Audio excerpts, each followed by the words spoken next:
उत्तर में हिमालय से लेकर दक्षिण में समुद्र तक फैला यह उपमहाद्वीप भारतवर्ष के नाम से ज्ञात है, जिसे महाकाव्य तथा पुराणों में भारतवर्ष अथवा भरतों का देश कहा जाता है। यहाँ निवासियों को भारतीय अर्थात भरत की संतान कहा गया। भारत के एक प्राचीन कबीले उत्तर पश्चिम में रहने वाले लोगों का एक समूह का नाम था। इसका उल्लेख ऋग्वेद में भी मिलता है। बाद में इसका प्रयोग देश के लिए होने लगा। मतलब भरत का उल्लेख ऋग्वेद में मिलता है। प्राचीन भारतीय अपने देश को जम्बू द्वीप अर्थात जम्बू जामुन वृक्षों का द्वीप कहते थे। प्राचीन ईरानी इसे सिंधु नदी के नाम से जोड़ते थे, जिसे वे सिंधु नगरकर हिंदू कहते थे। यही नाम पूरे पश्चिम में फैल गया और पूरे देश को इसी एक नदी के नाम से जाना जाने लगा। यूनानी इसे इंदे, ईरानी सिंधु हिंदू, ईरानी सिंधु हिंदू, ईरानी सिंधु हिंदू और यूनानी इसे हिंद और अरब इसे हिंद कहते थे। मध्यकाल में इस देश को हिंदुस्तान कहा जाने लगा। यह शब्द भी फारसी शब्द हिंदू से बना है। यूनानी भाषा के इंदे के आधार पर अंग्रेज इसे इंडिया कहने लगे। ईरानी सिंधु हिंदू। विंध्य की पर्वत श्रृंखला देश को उत्तर और दक्षिण दो भागों में बांटती है। उत्तर में इंडो यूरोपीय परिवार की भाषा बोलने वाले की और दक्षिण में द्रविड़ परिवार की भाषा बोलने वाले का बहुमत है। उत्तर में हिमालय से लेकर दक्षिण में कन्याकुमारी तक, पूर्व में ब्रह्मपुत्र की घाटी से लेकर पश्चिम में सिंधु पार तक अपना राज्य फैलाने वाले राजा चक्रवर्ती कहलाते थे। इस प्रकार की राजनीतिक एकता कम से कम 2 बार प्राप्त हुई।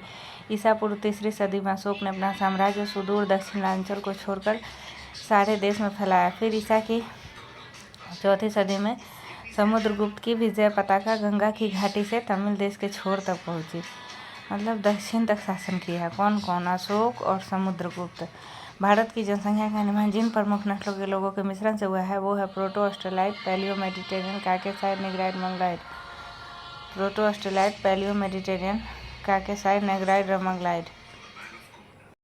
भारतीय इतिहास को अध्ययन की सुविधा के लिए 3 भागों में बांटा गया है। प्राचीन भारत, मध्यकालीन भारत, आधुनिक भारत। सबसे पहले इतिहास को 3 भागों में बांटने का श्रेय जर्मन इतिहासकार क्रिस्टोफ सेलियरिस को है। प्राचीन भारतीय इतिहास के स्रोत। प्राचीन भारतीय इतिहास के विषय में जानकारी मुख्यतः 4 स्रोतों से प्राप्त होती है: धर्म ग्रंथ, ऐतिहासिक ग्रंथ, विदेशियों का विवरण एवं पुरातत्व संबंधी साक्ष्य। धर्म ग्रंथ एवं ऐतिहासिक ग्रंथ से मिलने वाली महत्वपूर्ण जानकारी। भारत का सर्वप्राचीन धर्म ग्रंथ वेद है, जिसके संकलनकर्ता महर्षि कृष्ण द्वैपायन वेद व्यास को माना जाता है। वेद के संकलनकर्ता वेद व्यास। वेद वसुधैव कुटुम्बकम का उपदेश देता है। भारतीय परंपरा में वेदों को नित्य तथा अपौरुषेय मानती है। वेद 4 हैं: ऋग्वेद, यजुर्वेद, सामवेद, अथर्ववेद। इन 4 वेदों को संहिता कहा जाता है। ऋचाओं के क्रमबद्ध ज्ञान के संग्रह को ऋग्वेद कहा जाता है। इसमें 10 मंडल, 228 वाल्खील पाठ के 11 सूक्तों सहित 10,462 ऋचाएँ हैं। इस वेद के ऋचाओं के पढ़ने वाले ऋषि को होत्री कहते हैं। इस वेद से आड़ के राजनीतिक प्रणाली, इतिहास एवं ईश्वर की महिमा के बारे में जानकारी मिलती है। विश्वामित्र द्वारा रचित ऋग्वेद के 3रे मंडल में सूर्य देवता सावित्री को समर्पित प्रसिद्ध गायत्री मंत्र है। इनके 9वें मंडल में देवता सोम का उल्लेख है। ऋग्वेद के 8वें मंडल की हस्तलिखित ऋचाओं को खील कहा जाता है। 8वें मंडल के हस्तलिखित ऋचाओं को खील कहा जाता है। ऋग्वेद का सबसे बड़ा 10वां मंडल है। इसमें नदी स्तुति सूक्त, नदियों की प्रशंसा, पुरुष सूक्त, वैदिक समाजशास्त्र, नासदीय सूक्त, ब्रह्मांड के सृजन से संबंधित विभिन्न अनुवाद, सूर्य सूक्त, विवाह सूक्त आदि शामिल है। चतुष्वर्ण समाज की कल्पना का आदि स्रोत ऋग्वेद के 10वें मंडल में वर्णित पुरुष सूक्त है, जिसके अनुसार 4 वर्ण ब्राह्मण, क्षत्रिय, वैश्य तथा शूद्र आदि पुरुष ब्रह्मा के क्रम से मुख, भुजा, जंघा और चरणों से उत्पन्न हुए। धर्मसूत्र 4 प्रमुख जातियों की स्थिति, व्यवसाय, दायित्व, कर्तव्यों तथा विशेषाधिकारों में स्पष्ट विवाद करता है। ऋग्वेद में कई परिच्छेदों में प्रयुक्त अधन है, जिसका वध नहीं किया जाता है। का संबंध गाय से है। ऋग्वेद में ब्रह्म का तो उल्लेख है, किंतु आत्मा का नहीं है। वर्तमान में प्रचलित ग्रेगोरियन कैलेंडर, ईसाई कैलेंडर या जूलियन कैलेंडर। ग्रेगोरियन, ईसाई या जूलियन। ईसाई धर्मगुरु ईसा मसीह के जन्म वर्ष कल्पित पर आधारित है। ईसा मसीह के जन्म के पहले के समय को ईसा पूर्व, before Christ, before the birth of Jesus Christ कहा जाता है। ईसा पूर्व के वर्षों की गिनती उल्टी दिशा में थी। जैसे महात्मा बुद्ध का जन्म 563 ईसा पूर्व में एवं मृत्यु 483 ईसा पूर्व में, यानी ईसा मसीह के जन्म के 563 वर्ष पूर्व महात्मा बुद्ध का जन्म 483 ईसा वर्ष पूर्व उनकी मृत्यु हुई। ईसा मसीह की जन्म तिथि से आरंभ माना जाता है। आरंभ हुआ सन ईस्वी सन कहलाता है। इसे संक्षेप में ही लिखा जाता है, पढ़िएगा। ईसा मसीह की जन्म तिथि से आरंभ हुआ सन ईस्वी सन कहलाता है। इसके लिए संक्षेप में ई लिखा जाता है। ई को लैटिन भाषा में शब्द एडी में लिखा जाता है। एडी यानी एनो डोमिनी, जिसका शाब्दिक अर्थ है in the year of lord या Jesus Christ. Vincent Arthur Smith ने प्राचीन भारत का पहला सुव्यवस्थित इतिहास अर्ली हिस्ट्री ऑफ इंडिया 1904 में तैयार किया था। इस पुस्तक के 1/3 भाग में केवल सिकंदर का आक्रमण वर्णित है। अर्ली हिस्ट्री ऑफ इंडिया पुस्तक के 1 तिहाई भाग में केवल सिकंदर का आक्रमण वर्णित है। इसमें भारत के स्वेच्छाचारी शासन वाला देश कहा गया है, जिसे ब्रिटिश शासन की स्थापना से पहले कभी राजनीतिक एकता का अनुभव नहीं हुआ। विंसेंट आर्थर स्मिथ ने लिखा है कि वस्तुतः भारतीय इतिहासकारों का सरोकार शासन के एकमात्र स्वरूप तानाशाही से ही है। वामनावतार के 3 पगों के आख्यान का प्राचीनतम स्रोत ऋग्वेद है। वामन अवतार भगवान वामन श्री हरि के पहले ऐसे अवतार थे जो मानव रूप में प्रकट हुए थे। उनके पिता कश्यप ऋषि, माता अदिति थी। वे बौने ब्राह्मण के रूप में जन्मे थे। भगवत पुराण के अनुसार वामन अवतार का उद्देश्य भगवान विष्णु द्वारा इंद्र को पुनः स्वर्गलोक पर अधिकार दिलाना था। वामन भगवान को दक्षिण भारत में उपेंद्र के नाम से जाना जाता है। ऋग्वेद में इंद्र के लिए 250 तथा अग्नि के लिए 200 ऋचाओं की रचना की गई। प्राचीन इतिहास के साधन के रूप में वैदिक साहित्य में ऋग्वेद के बाद शतपथ ब्राह्मण का स्थान है। यूनेस्को ने पुणे के भंडारकर ओरिएंटल रिसर्च इंस्टीट्यूट में संरक्षित ऋग्वेद की 30 पांडुलिपियों को वर्ष 2007 में memory of the world register में शामिल किया है। यजुर्वेद सस्वर पाठ के लिए मंत्रों तथा बलि के समय अनुपालन के लिए नियमों का संकलन यजुर्वेद कहलाता है। यजुर्वेद के पाठकर्ता को अथर्वयु कहते हैं। यजुर्वेद में यज्ञों के नियम एवं विधि विधानों का संकलन मिलता है। इसमें बलिदान विधि का भी वर्णन है। यजुर्वेद एक ऐसा पद है जो गद एवं पद दोनों में है। सामवेद शाम का शाब्दिक अर्थ है गायन। इस वेद में मुख्यतः यज्ञों के अवसर पर गाए जाने वाले ऋचाओं या मंत्रों का संकलन है। इसके पाठकर्ता को उद्रात्री कहते हैं। इसका संकलन ऋग्वेद पर आधारित है। यजुर्वेद में 1810 सूक्त है जो प्राय ऋग्वेद से लिए गए हैं। सामवेद में 1810 सूक्त है जो प्राय ऋग्वेद से लिए गए हैं। सामवेद को भारतीय संगीत का जनक कहा जाता है। यजुर्वेद तथा सामवेद में किसी भी विशिष्ट ऐतिहासिक घटना का वर्णन नहीं मिलता है। यजुर्वेद और सामवेद में अथर्ववेद अथर्वा ऋषि द्वारा रचित इस वेद में कुल 20 कांड, 36 प्रपाठक, 731 सूक्त और लगभग 5987 मंत्र है। 20 कांड, 36 प्रपाठक, 731 सूक्त। अथर्ववेद में 20 कांड, 36 प्रपाठक, 731 सूक्त, 20 कांड, 36 प्रपाठक, 731 सूक्त और लगभग 5987 मंत्र है। इसे ब्रह्मवेद ब्रह्मा नामक ऋषि से दृष्ट मंत्रों का संकलन एवं ब्रह्मा नामक ऋषि से दृष्ट मंत्रों का संकलन एवं यज्ञ कर्म में ब्रह्मत्व प्रतिपादन। अथर्वारगिरस वेद ऋषि अंगिरस दूसरे दृष्ट। भिषग वेद औषधियों का भरपूर उल्लेख एवं क्षेत्र वेद स्वराज रक्षा के लिए राजकर्म से संबंधित बहुत से सूक्त जैसे नामों से भी जाना जाता है।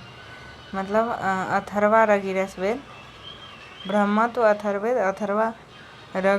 अथर्वारगिरस वेद अथर्वेद, भिषग वेद अथर्वेद, क्षेत्रवेद अथर्वेद में धर्म अर्थ काम और मोक्ष के सभी अंगों का वर्णन है। पृथ्वी सूक्त अथर्वेद का प्रतिनिधि सूक्त माना जाता है जो अथर्वेद के 12वें कांड में है। 20 कांड है ना, उसमें से 12वें कांड में है। पृथ्वी सूक्त में राष्ट्रीय भावना का उल्लेख मिलता है। इसमें मानव जीवन के सभी पक्षों, गृह निर्माण, कृषि की उन्नति, व्यापारिक मार्गों का गहन खोज, रोग निवारण, समन्वय, विवाह तथा परिणय गीतों, राजभक्ति, राजा का चुनाव, बहुत से वनस्पतियों, औषधियों, साप, वशीकरण, प्रायश्चित, मातृभूमि, महात्म्य आदि का विवरण दिया गया है अथर्ववेद में। कुछ मंत्रों में जादू टोने का भी वर्णन है। अथर्ववेद में परीक्षित को कुरुओं का राजा कहा गया है, तो कुरु देश की समृद्धि का अच्छा चित्रण मिलता है। अथर्ववेद में सभा एवं समिति को प्रजापति की 2 पुत्रियां कहा गया है। वेदों की भी कई शाखाएं जो वैदिक अध्ययन और व्याख्या से जुड़े विभिन्न दृष्टिकोणों का प्रतिनिधित्व करती हैं। शाकल शाखा ऋग्वेद से जुड़ी एकमात्र जीवित शाखा है। यजुर्वेद को शुक्ल यजुर्वेद और शाकल शाखा ऋग्वेद, यजुर्वेद को शुक्ल यजुर्वेद और कृष्ण यजुर्वेद 2 शाखाओं में बांटा गया। मध्यान्ह और कान शुक्ल यजुर्वेद अथवा वासने संहिता की शाखाएं हैं। मध्यान्ह और कान शुक्ल यजुर्वेद, मध्यान्ह और कान शुक्ल यजुर्वेद। कृष्ण यजुर्वेद से जुड़ी शाखाएं काठक, कनिष्ठल, मैत्रायणी और तैत्तिरीय है। माँ और का शुक्ल यजुर्वेद, माँ का शुक्ल यजुर्वेद, मध्यान्ह और कान शुक्ल यजुर्वेद। कृष्ण यजुर्वेद से जुड़ी शाखाएं काठक, कनिष्ठल, मैत्रायणी, तैत्तिरीय। कृष्ण यजुर्वेद काठक, कनिष्ठल, मैत्रायणी, तैत्तिरीय। कौथुम, रामायणीय एवं जैमिनीय या तलबकार सामवेद की शाखाएं हैं। कौथुम, रामायणीय, जैमिनीय एवं तलबकार सामवेद। कौथुम, रामायणीय, जैमिनीय या तलबकार सामवेद की शाखा अथर्ववेद की 9 शाखाएं थी, जिनके नाम है पेपलाद, तौद, मौद, शौनक, जाजल। अथर्ववेद की 9 शाखाएं हैं पेपलाद, तौद, मौद, शौनक, जाजल, जलद, ब्रह्मवद, देवदर्श एवं चारण वेद। शुक्ल यजुर्वेद मध्यान्ह और कान। शाकल शाखा ऋग्वेद मध्यान्ह और कान। शुक्ल यजुर्वेद काठक, कनिष्ठल, मैत्रायणी और तैत्तिरीय। कृष्ण यजुर्वेद अथर्ववेद की कौथुम, रामायणीय, जैमिनीय तलबकार। सामवेद की शाखा अथर्ववेद की 9 शाखाएं थी जिनके नाम पैपला, तौद, मौत, शौनक, जाजल, जलद, ब्रह्मवद, देवदर्श एवं चारणवेद। पैपला, तौद, मौत, शौनक, जाजल, जलद, ब्रह्मवद, देवदर्श एवं चारणवेद। ब्रह्मवद, देवदर्श एवं चारणवेद। इस शाखाओं में शौनक संहिता पूर्ण रूप से उपलब्ध है। अथर्ववेद। पैपलाद संहिता भी अपूर्ण उपलब्ध है। शौनक पूर्ण रूप से है, पैपलाद अपूर्ण रूप से उपलब्ध है। इसके अतिरिक्त अन्य शाखाओं में कोई भी संहिता उपलब्ध नहीं है। सबसे प्राचीन वेद ऋग्वेद एवं सबसे बाद का वेद अथर्ववेद है। ब्राह्मण, आरण्यक तथा उपनिषद। संहिता के पश्चात ब्राह्मणों, आरण्यकों तथा उपनिषदों का स्थान है। इनसे उत्तर वैदिक कालीन समाज एवं संस्कृति के विषय में जानकारी मिलती है। ब्राह्मण ग्रंथ वैदिक संहिताओं की व्याख्या करने के लिए गद्य में लिखे गए हैं। प्रत्येक संहिता के लिए अलग अलग ब्राह्मण ग्रंथ है जिसे सारणी में दिया गया है। गद्य में है ब्राह्मण ग्रंथ। ऋग्वेद में ऐत्रेय और कौशिकी, यजुर्वेद में तैत्तिरीय एवं शतपथ। ऋग्वेद में ऐत्रेय कौशिकी शाकल शाखा, यजुर्वेद में तैत्तिरीय एवं शतपथ। सामवेद, पंचविश, अर्थवेद, गोपद। ऋग्वेद तैत्तिरीय एवं शतपथ, यजुर्वेद। शतपथ ब्राह्मण का संबंध यजुर्वेद से है। तैत्तिरीय ब्राह्मण का संबंध यजुर्वेद से है। ऐत्रेय और कौशिकी ऋग्वेद, तैत्तिरीय एवं शतपथ यजुर्वेद। सामवेद, पंचविश, अथर्ववेद, गोपद। इन ब्राह्मण ग्रंथों से हमें परीक्षित के बाद और बिंबिसार के पूर्व की घटनाओं का ज्ञान प्राप्त होता है। ऐत्रेय में राज्याभिषेक के नियम और कुछ प्राचीन राजाओं के नाम दिए गए हैं। शतपथ में गंधार, शल्य, कैकेय, कुरु, पंचाल, कौशल, विदेह आदि राजाओं का उल्लेख मिलता है। गंधार, शल्य, कैकेय, कुरु, पंचाल, कौशल, विदेह। कैकेय, गंधार, शल्य, कैकेय, कुरु, पंचाल, कौशल, विदेह का उल्लेख किस ब्राह्मण में है? शतपथ ब्राह्मण। वैदिक साहित्य में ऋग्वेद के बाद शतपथ ब्राह्मण का स्थान है। आरण्यक में यज्ञ से जुड़े कर्मकांडों की दार्शनिक एवं प्रतीकात्मक अभिव्यक्ति है। आरण्यक में यज्ञ से जुड़े कर्मकांडों की दार्शनिक एवं प्रतीकात्मक अभिव्यक्ति है। उपनिषदों की संख्या 108 है जिसमें 13 को मूलभूत उपनिषद की श्रेणी में रखा गया है। इसमें यज्ञ से जुड़े दार्शनिक विचार शरीर, ब्रह्मांड, आत्मा तथा यज्ञ से जुड़े दार्शनिक विचार शरीर, आत्मा, ब्रह्म तथा ब्रह्मांड की व्याख्या की गई। स्त्री की सर्वाधिक गिरी हुई स्थिति मैत्रायणी संहिता से प्राप्त होता है जिसमें जुआ एवं शराब की भांति स्त्री को पुरुष का तीसरा मुख्य दोष बताया गया है। शतपथ ब्राह्मण में स्त्री को पुरुष की अर्धांगिनी कहा गया है। शतपथ ब्राह्मण शतपथ यजुर्वेद का है। तैत्तिरीय एवं शतपथ यजुर्वेद का है और शतपथ ब्राह्मण में अर्धांगिनी। शतपथ ब्राह्मण में जवालोपनिषद में चारों आश्रम का उल्लेख मिलता है। स्मृति ग्रंथों में सबसे प्राचीन एवं प्रमाणिक मनु स्मृति मानी जाती है। मनु स्मृति शुंग काल का मानक ग्रंथ है। नारद स्मृति गुप्त युग के विषय में जानकारी प्रदान करता है। यह स्मृति विशुद्ध रूप से न्याय संबंधी ग्रंथ है। इसमें कुल 18 प्रकरण 228 श्लोक है। नारद स्मृति में समाज में होने वाले विवादों, ऋण, व्यापार, संपत्ति, उत्तराधिकार, विवाह, अपराध, दंड आदि से संबंधित नियमों और निपटारों की प्रक्रिया के विस्तार का वर्णन है। वेदांग एवं सूत्र। वेदों को भलीभांति समझने के लिए 6 वेदांगों की रचना हुई है। शिक्षा, ज्योतिष, कल्प, व्याकरण, निरुक्त तथा छंद। शिक्षा शुद्ध उच्चारण शास्त्र, कल्प कर्मकांडीय विधि, निरुक्त शब्दों की व्युत्पत्ति का शास्त्र। वैदिक साहित्य को अक्षुण्ण बनाए रखने के लिए सूत्र साहित्य का प्रणयन किया गया है। सूत्र साहित्य का मुख्य उद्देश्य ज्ञान को संक्षिप्त रूप से संरक्षित करना ताकि उसे आसानी से याद किया जा सके। कल्पसूत्र वेदांगों में कल्प नामक अंग से संबंधित ग्रंथ है। यह मुख्यतः 4 प्रकार के होते हैं: श्रौत सूत्र, गृह सूत्र, धर्म सूत्र, शुल्भ सूत्र। श्रौत सूत्र यज्ञ विधि, गृह सूत्र गृहस्थ धर्म सूत्र धार्मिक आचार, शुल्भ सूत्र यज्ञ वेदियों की ज्यामिति, श्रौत सूत्र यज्ञ विधि। प्रमुख सूत्रकार है गौतम धर्म सूत्र, बौधायन धर्म सूत्र, आपस्तंभ धर्म सूत्र। गौतम बौद्ध एवं आपस्तंभ धर्म सूत्र, वशिष्ठ धर्म सूत्र, सांख्यायन गृह सूत्र, आश्वलायन गृह सूत्र, आपस्तंभ वशिष्ठ धर्म सूत्र। गौतम बौद्ध आपस्तंभ वशिष्ठ धर्म सूत्र, सांख्यायन गृह सूत्र, आश्वलायन गृह सूत्र, जैमिनी मीमांसा सूत्र, पाणिनि व्याकरण सूत्र। अष्टाध्यायी सूत्रों में गौतम सूत्र सबसे प्राचीन माना जाता है। भारतीय ऐतिहासिक कथाओं का सबसे अच्छा क्रमबद्ध विवरण पुराणों में मिलता है। इसके रचयिता लोमहर्ष अथवा उनके पुत्र योगश्रवा को भारतीय ऐतिहासिक कथाओं का सबसे अच्छा क्रमबद्ध विवरण पुराणों में मिलता है। पुराणों के रचयिता लोमहर्ष अथवा उनके पुत्र योगश्रवा माने जाते हैं। पुराणों की संख्या 18 है। इनमें केवल 5 मत्स्य, वायु, विष्णु, ब्राह्मण एवं भागवत में ही मत्स्य, वायु, विष्णु, ब्राह्मण एवं भागवत में ही राजाओं की वंशावली पाई जाती है। विष्णु पुराण मौर्य वंश, मत्स्य पुराण आंध्र सतवाहन वंश और वायु पुराण गुप्त वंश। विष्णु पुराण मौर्य वंश, मत्स्य पुराण आंध्र सतवाहन वंश और वायु पुराण गुप्त वंश, नारद स्मृति गुप्त युग। विष्णु पुराण मौर्य वंश, वायु पुराण गुप्त वंश। अधिकतर पुराण सरल संस्कृत श्लोक में लिखे गए थे तथा शूद्र जिन्हें वेद पढ़ने की अनुमति नहीं थी वे भी पुराण सुन सकते थे। पुराणों में मत्स्य पुराण सबसे प्राचीन एवं प्रामाणिक है। सामाजिक एवं सांस्कृतिक दृष्टि से अग्नि पुराण का काफ़ी महत्व है, जिसमें राजतंत्र के साथ साथ कृषि संबंधी विवरण भी दिए गए हैं। उपनिषदों की रचना पुराणों से पहले हुई है। उपनिषद पुराण से पहले बने। बौद्ध, जैन एवं अन्य साहित्य जातक में बुद्ध के पूर्व जन्म की कहानी वर्णित है। हिनयान का प्रमुख ग्रंथ कथावस्तु पाली भाषा में संस्कृत कथावस्तु है, जिसमें महात्मा बुद्ध का जीवन चरित्र अनेक कथानकों के साथ वर्णित है। इसकी रचना स्थविर मोगलीपुत्र तीस ने लगभग 3री शताब्दी ईसा पूर्व में की थी। कथावस्तु मोगलीपुत्र ने 3री शताब्दी ईसा पूर्व में की थी।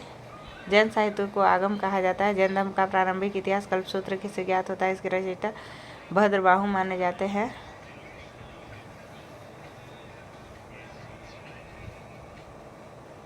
कथावस्तु मोगलीपुत्र 30 और कल्पसूत्र भद्रबाहु। इसमें तीर्थंकरों विशेषकर पार्श्वनाथ और महावीर स्वामी के जीवन चरित्र का वर्णन है। पर्युषण पर्व के दौरान जैन साधु साध्वी इसकी पाठ और व्याख्या कल्पसूत्र से ज्ञात होता है कि इसके रचयिता भद्रबाहु। कल्पसूत्र से जैन धर्म का प्रारंभिक इतिहास कल्पसूत्र से ज्ञात होता है। इसके रचयिता भद्रबाहु माने जाते हैं। इसमें तीर्थंकरों विशेषकर पार्श्वनाथ और महावीर स्वामी के जीवन चरित्र का वर्णन है। पर्युषण पर्व के दौरान जैन साधु साध्वी इसका पाठ और व्याख्या करते हैं। जैन ग्रंथ भगवती सूत्र में महावीर की जीवन कृतियों तथा अन्य समकालिकों के साथ उनके संबंधों का विवरण मिलता है। जैन ग्रंथों की रचना प्राकृत भाषा में हुई है। ईसा की 6ठी सदी में गुजरात के बल्लभी नगर में इसे अंतिम रूप से संकलित किया गया था। 6ठी सदी में यानी 500 समथिंग है, 500 कुछ है, थोड़ा आगे दिया होगा। ईसापुर 512 है। ईसापुर 6ठी सदी में यानी 512 ईस्वी में, 512 ईसा पूर्व में इसे संकलित किया गया था। जैन ग्रंथों की रचना प्राकृतिक भाषा में हुई है। ईसा की 6ठी सदी में गुजरात के बल्लभी नगर में इन्हें अंतिम रूप से संकलित किया गया था 512 ईस्वी। अर्थशास्त्र के लेखक चाणक्य, कौटिल्य, विष्णुगुप्त है। 15 अधिकरणों 180 प्रकरणों में विभाजित है। यह एक विधि ग्रंथ है।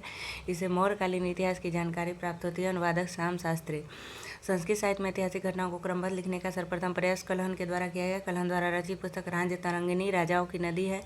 इस ग्रंथ में 8 सर्ग है जिन्हें तरंगों की संज्ञा दी गई है और 8 सर्ग है जिन्हें तरंगों की संज्ञा दी है। 15 अधिकरण 180 प्रकरण में अर्थशास्त्र बटा हुआ है और ये राज तरंगिनी में 8 सर्ग है जिन्हें तरंगों की संज्ञा दी गई है। इनमें प्रारंभ से लेकर 12वीं सदी तक के कश्मीर के शासकों का वर्णन है। अरबों की सिंध विजय का वृत्तांत चचनामा या फतेहनामा मूल रूप से अरबी भाषा थी, जिसका फारसी में अनुवाद 1226 ईस्वी में नसरुद्दीन कुवाचा के शासनकाल में अली बिन अबू बुकर कुफी ने किया था। इसके बाद मिर्जा कालिज बेग ने वर्ष 1900 में चचनामा को अंग्रेजी एवं सिंधु में अनुवाद किया था। 1226 में चचनामा का मूल रूप से अरबी भाषा में थी। चचनामा 1226 में नसरुद्दीन कुवाचा के शासनकाल में अली बिन अबू बुकर कुफी ने इसका अनुवाद किया था और इसके बाद मिर्जा कालिज बेग ने वर्ष 1900 ईस्वी में चचनामा को अंग्रेजी एवं सिंधी में अनुवाद किया। चचनामा को अंग्रेजी एवं सिंधु में अनुवाद किया 1900 ईस्वी में। कालिज बेग अष्टाध्यायी संस्कृत भाषा व्याकरण की प्रथम पुस्तक के लेखक पाणिनि है।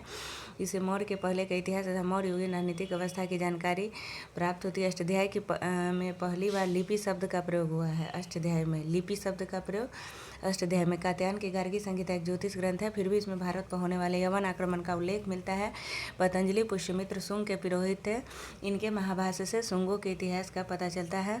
विदेशी यात्रियों से मिलने वाले प्रमुख जानकारी। यूनानी रोमन लेखक टेसियस ईरान का राजवैद्य था। भारत के संबंध में इसका विवरण आश्चर्यजनक कहानियों से परिपूर्ण होने के कारण अविश्वसनीय है। हेरोडोटस को इतिहास का पिता कहा जाता है। उसने अपनी पुस्तक हिस्टोरिका में 5वीं शताब्दी ईसा पूर्व के भारत फारस या भारत ईरान संबंधों का वर्णन किया है, परंतु उसका विवरण भी अनुश्रुति एवं अफवाह पर आधारित है। सिकंदर के साथ आने वाले लेखों में निराकस आने से क्रेटस तथा अरिस्टोबुलस के विवरण अधिक प्रामाणिक एवं विश्वसनीय है।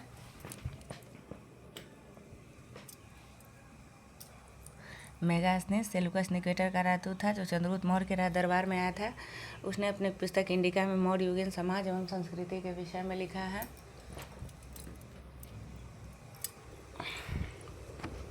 डायमेकस सीरियनरेस अंतियोकस का राजदूत था जो बिंदुसार के राज दरबार में आया था।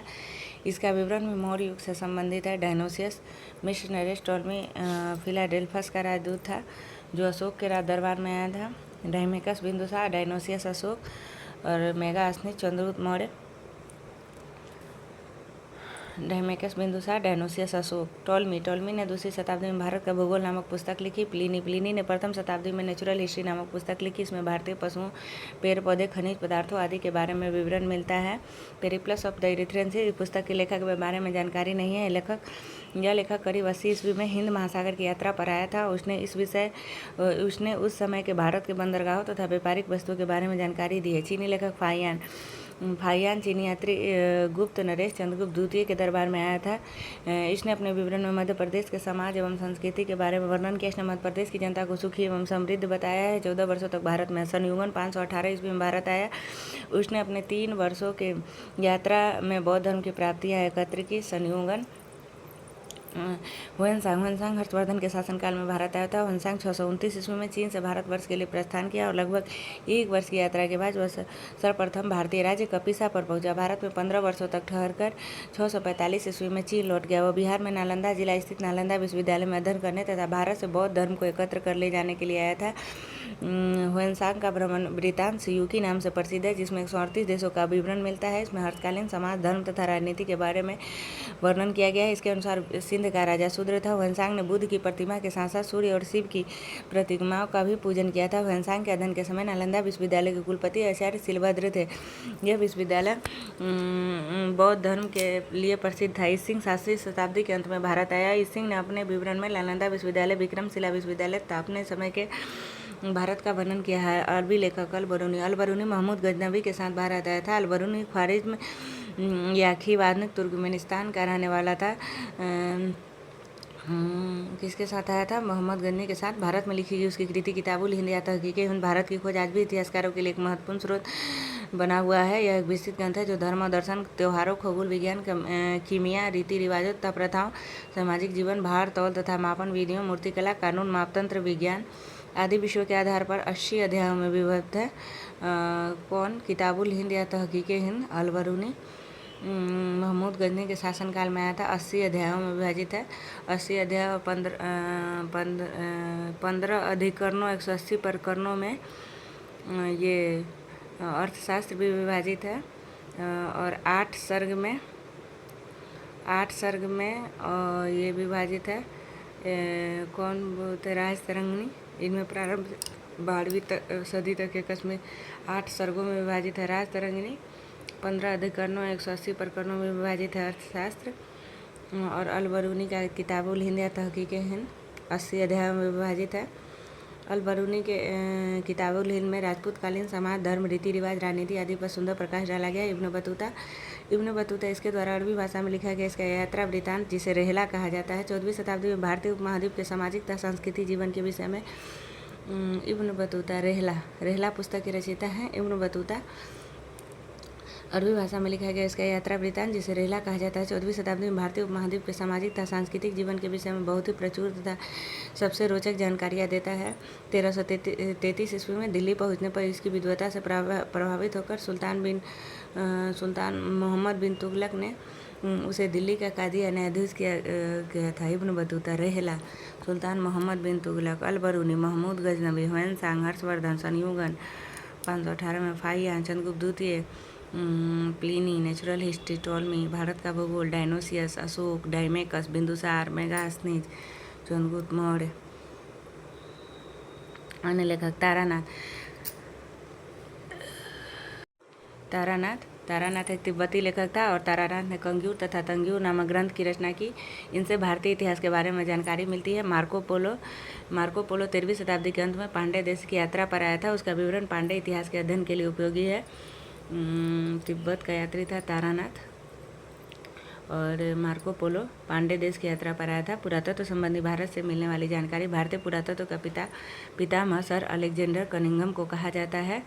Alexander Rea, H Longhurst, Robert Sewell, James Burgess, Walter Elliot, ये सभी भारत के पुरातात्विक स्थलों के उत्खनन से संबंधित है। भारत के पुरातात्विक स्थलों के उत्खनन से संबंधित है। अलेक्जेंडर री, एच लॉन्गहर्स्ट, पुरातात्विक उत्खनन। अलेक्जेंडर री, पुरातात्विक उत्खनन। एच लॉन्गहर्स्ट, पुरातात्विक उत्खनन। रॉबर्ट सेवेल, पुरातात्विक उत्खनन। रॉबर्ट सेवेल, पुरातात्विक उत्खनन। जेम्स बर्गेस, पुरातात्विक उत्खनन। जेम्स बर्गेस, पुरातात्विक उत्खनन। जेम्स बर्गेस, पुरातात्विक उत्खनन। और वाल्टर इलियट, पुरातात्विक उत्खनन। वाल्टर इलियट, पुरातात्विक उत्खनन। वाल्टर इलियट, पुरातात्विक उत्खनन। Alexander Rea, H Longhurst, James Burgess, Walter Elliot, Robert Sewell आदि पुरातात्विक उत्खनन। Alexander Rea, H Longhurst, Robert Sewell, James Burger, Walter Elliot, ये सभी भारत के पुरातात्विक स्थलों के उत्खनन से संबंधित हैं। इन लोगों ने भट्टीप्रोलु, घंटासलाम, अमरावती आदि स्थलों की खुदाई की। भट्टीप्रोलु, घंटासलाम, अमरावती, भट्टीप्रोलु, घंटासलाम, अमरावती आदि स्थलों की खुदाई की। 1400 ईसा पूर्व के अभिलेख बोगाज को एशिया माइनर से वैदिक देवता मित्र, वरुण, इंद्र और नास्ते, अश्वनी कुमार के नाम मिलते हैं। मध्य भारत में भागवत धर्म, वैष्णव संप्रदाय विकसित होने का परिणाम तक्षशिला के इंडो ग्रीक राजा अंतलिखित का राजदूत होलियोडोरस के भागवत धर्म, वैष्णव संप्रदाय विकसित होने का परिणाम तक्षशिला के इंडो ग्रीक राजा अंतलिखित का राजदूत होलियोडोरस के वेशनगर विदिशा गरुड़ स्तंभ से होलियोडोरस के वेशनगर विदिशा गरुड़ स्तंभ लेख से प्राप्त होता है। होलियोडोरस शुंग वंश के राजा भागभद्र के दरबार में रहता था। होलियोडोरस भागते रहता था। मध्य भारत में भागवत धर्म यानी वैष्णव संप्रदाय विकसित होने का इंडो ग्रीक राजा अंतलिखित का राजदूत। मध्य भारत में भागवत धर्म या वैष्णव संप्रदाय विकसित होने का प्रारंभ होलियोडोरस के वेशनगर विदिशा गरुड़ स्तंभ से। मध्य भारत में भागवत धर्म या वैष्णव समुदाय विकसित होने का प्रमाण होलियोडोरस के वेशनगर विदिशा गरुड़ स्तंभ से। तक्षशिला के इंडो ग्रीक राजा अंतलिखित का राजदूत होलियोडोरस था। तक्षशिला के इंडो ग्रीक राजा अंतलिखित का राजदूत होलियोडोरस था। होलियोडोरस शुंग वंश के राजा भागभद्र के दरबार में रहता था। होलियोडोरस भागते रहता था तो शुंग वंश के राजा भागभद्र के दरबार में रहता था। सर्वप्रथम भारतवर्ष का जिक्र हाथी गुम्फा अभिलेख में सर्वप्रथम दुर्भिक्ष की जानकारी देने वाला अभिलेख शाहगौरा अभिलेख है। इस अभिलेख में संकट काल में उपयोग होती खाद्यान्न सुरक्षित रखने का भी उल्लेख है। ये शाहगौरा अभिलेख सर्वप्रथम भारत पर होने वाले हुन आक्रमण की जानकारी भीतरी स्तंभलेख से प्राप्त होती है। सती प्रथा का पहला लिखित साक्ष्य चेरन अभिलेख शासक भानुगुप्त से प्राप्त होती है। सातवाहन राजाओं का पूरा इतिहास उनके अभिलेखों के आधार पर लिखा गया है। किन राजाओं का पूरा अभिलेखों के आधार पर लिखा गया है तो सातवाहन राजाओं का। रेशम बुनकर की श्रेणियों की जानकारी मंदसौर अभिलेख से प्राप्त होती है। कश्मीरी नौपाषाणिक पुरास्थल बुर्जहोम से गर्तावास गड्ढा घर का साक्ष्य मिला है। नवपाषाणिक पुरास्थल है। गर्तावास यानी गड्ढाघर नवपाषाणिक पुरास्थल है। इनमें उतरने के लिए सीढ़ियाँ होती थी। यहाँ मनुष्य के साथ उसके पालतू कुत्ते को भी दफनाने की प्रथा प्रचलित थी। पुरास्थल उस स्थान को कहते हैं जहाँ औजार, बर्तन और इमारतों जैसी वस्तुओं के अवशेष मिले हो। प्राचीनतम सिक्कों को आहा सिक्के कहा जाता है। इसी को साहित्य में कसारपन कहा गया है। प्राचीनतम सिक्कों को आहा सिक्के कहा गया है। इसी को साहित्य में कसारपन कहा गया। सर्वप्रथम सिक्कों पर लेख लिखने का कार्य यवन शासकों ने किया था। उसके बाद महत्वपूर्ण अभिलेख और शासक हाथी गुम्फा अभिलेख, तिथि रहित अभिलेख, कलिंग राजा खारवेल, जूनागढ़ गिरनार अभिलेख, रुद्रदामन प्रथम, नासिक अभिलेख, गौतम बलश्री, प्रयाग स्तंभ लेख, समुद्रगुप्त, एहोल अभिलेख, पुलकेशिन टू, मंदसौर अभिलेख, मालवा नरेश यशोवर्मन, ग्वालियर अभिलेख, प्रतिहार नरेश भोज, भीतरी एवं जूनागढ़ अभिलेख, स्कंदगुप्त देवपारा अभिलेख, बंगाल शासक विजय सेन, रुद्रदामन प्रथम, जूनागढ़ या गिरनार अभिलेख संस्कृत में पहला लंबा शिलालेख जारी करने का श्रेय दिया जाता है। जूनागढ़ या गिरनार अभिलेख रुद्रदामन प्रथम को संस्कृत में पहला लंबा शिलालेख जारी करने का श्रेय दिया जाता है। हाथी गुम्फा अभिलेख, तिथि रहित अभिलेख, कलिंग राजा खारवेल, जूनागढ़ गिरनार अभिलेख रुद्रदामन प्रथम संस्कृत में पहला लंबा शिलालेख जारी करने का श्रेय रुद्रदामन प्रथम को। नासिक अभिलेख, गौतम बलश्री, प्रयाग स्तंभलेख, समुद्रगुप्त, एहोल अभिलेख, पुलकेशिन टू, मंदसौर अभिलेख, मालवा नरेश यशोवर्मन, ग्वालियर अभिलेख, प्रतिहार नरेश भोज, भीतरी एवं जूनागढ़ अभिलेख, स्कंदगुप्त देवपारा अभिलेख, बंगाल शासक विजय सेन, रुद्रदामन प्रथम को संस्कृत में पहला लंबा शिलालेख जारी करने का श्रेय दिया जाता है। उसके बाद अभिलेखों का अध्ययन पूरा लेख शास्त्र इपिग्राफी कहलाता है और इनकी तथा दूसरे पुराने दस्तावेज की प्राचीन तिथि के अध्ययन को पुरालिपि शास्त्र कहते हैं। पुरालेख शास्त्र और तिथि के अध्ययन को पूरा लिपि शास्त्र, इनके तथा पुराने दस्तावेजों की प्राचीन तिथि के अध्ययन को पूरा लिपि शास्त्र कहते हैं। पूरा लेख शास्त्र कहते हैं अभिलेखों का अध्ययन। अभिलेखों की तिथि का अध्ययन पूरा लिपि शास्त्र। पूरा लेख शास्त्र या इपिग्राफी कहलाता है अभिलेखों का अध्ययन, और अभिलेखों की तिथि का अध्ययन पूरा लिपि शास्त्र। पूरा लेख शास्त्र अभिलेखों का अध्ययन और पूरा लिपि शास्त्र अभिलेखों की तिथि का अध्ययन। सबसे अधिक अभिलेख मैसूर में मुख्य पुरालेख शास्त्री के कार्यालय में सबसे अधिक अभिलेख मैसूर में मुख्य पुरालेख शास्त्री के कार्यालय में संग्रहित है। आरंभिक अभिलेख प्राकृतिक भाषा में है। सबसे पुराने अभिलेख हड़प्पा संस्कृति की मोहरों पर मिलते हैं जो पढ़े नहीं जा सके हैं। आरंभिक अभिलेख प्राकृत भाषा में है। सबसे पुराने अभिलेख हड़प्पा संस्कृति की मोहरों पर मिलते हैं जो पढ़े नहीं जा सके हैं। अभिलेखों में संस्कृत भाषा ईसा की दूसरी सदी से मिलने लगती है। प्राकृत भाषा में सबसे ज़्यादा। आरंभिक अभिलेख प्राकृतिक भाषा में है दूसरी सदी में। अभिलेखों में आरंभिक प्राकृत भाषा दूसरी सदी से संस्कृत भाषा मिलने लगती है और चौथी पाँचवीं सदी में इसका सर्वत्र व्यापक प्रयोग होने लगा। अभिलेखों में प्रादेशिक भाषा का प्रयोग 9वीं 10वीं सदी में होने लगा। दूसरी सदी में संस्कृत भाषा का प्रयोग, 9वीं 10वीं सदी में स्थानीय भाषा का प्रयोग और आरंभिक अभिलेख में प्राकृत भाषा का प्रयोग। मौर्य, मौर्योत्तर और गुप्त काल के अधिकांश अभिलेख कार्पस इंस्क्रिप्ट्स ओनस इंडिकारम नामक ग्रंथमाला में संकलित करके प्रकाशित किए गए हैं। मौर्य, मौर्योत्तर और गुप्त काल के अधिकांश अभिलेख किस ग्रंथमाला में संकलित करके प्रकाशित किए गए हैं? तो corpus inscriptionum indicarum, corpus inscriptionum indicarum, corpus inscriptionum indicarum, corpus inscriptionum indicarum. Samudragupta की वीणा बजाती हुई मुद्रा वाले सिक्के से उसके संगीत प्रेमी होने का प्रमाण मिलता है। आरिकमेडी पुडुचेरी के निकट से रोमन सिक्के प्राप्त हुए हैं। सबसे पहले भारत के संबंध सुवर्ण भूमि, वर्तमान में म्यांमार, मलाया, स्वर्णद्वीप, कंबोडिया, कंबोज और जावा द्वीप से स्थापित हुए। सबसे पहले भारत के संबंध किससे स्थापित किए? बर्मा, वर्तमान में म्यांमार, उसके बाद सुवर्ण भूमि, कंबोडिया, कंबोज एवं जावा द्वीप से स्थापित हुए। उसके बाद प्रागैतिहासिक काल।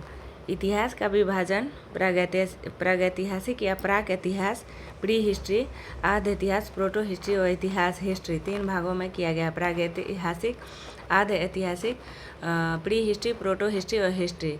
प्रागैतिहासिक, प्री हिस्ट्री और आद्य ऐतिहासिक, प्रोटो हिस्टोरिक और इतिहास हिस्ट्री 3 भागों में किया गया है। उसके बाद जिस काल में मनुष्य ने घटनाओं का कोई लिखित विवरण उद्धृत नहीं किया उसे प्रागैतिहासिक या प्री हिस्ट्री काल कहते हैं।